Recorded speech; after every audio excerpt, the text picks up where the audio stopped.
Brazil national football টিমের নতুন squad ঘোষণা হওয়ার পর পুরো ফুটবল বিশ্ব আবারও তাকিয়ে আছে সাম্বার দেশের দিকে।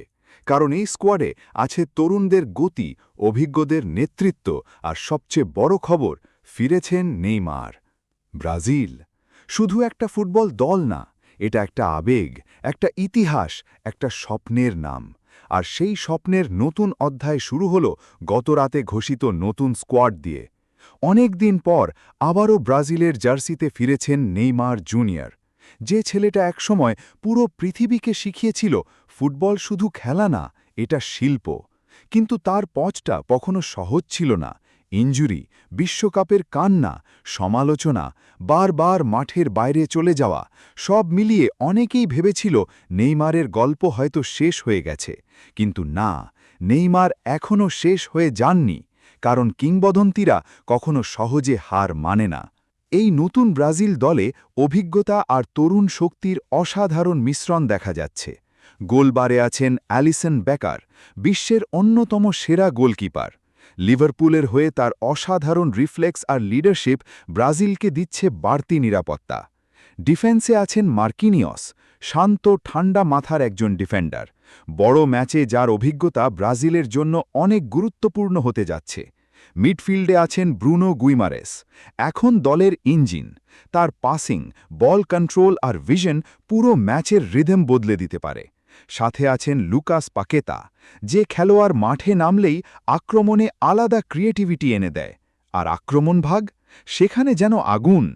ভিনিসিয়াস জুনিয়র এখন শুধু ব্রাজিলের না, পুরো বিশ্বের অন্যতম ভয়ঙ্কর উইঙ্গার। তার গতি, স্কিল আর ফিনিশিং দেখে ডিফেন্ডাররা আতঙ্কে থাকে। রদ্রিগো বড় ম্যাচের খেলোয়াড় হয়ে উঠছে ধীরে ধীরে।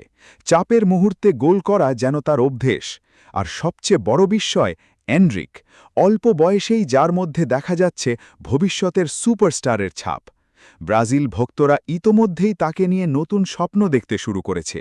কিন্তু এত তারকার মাঝেও পুরো স্টেডিয়াম অপেক্ষা করবে একজনের জন্য, নেইমার জুনিয়র। কারণ তিনি শুধু একজন ফুটবলার নন, তিনি ব্রাজিলিয়ান ফুটবলের হাসি, কান্না। তিনি সেই খেলোয়াড় যাকে দেখেই লাখ মানুষ ফুটবল ভালোবাসতে শিখেছে। যখন নেইমার বল পায় নেন, সময় যেন কয়েক সেকেন্ডের জন্য থেমে যায়।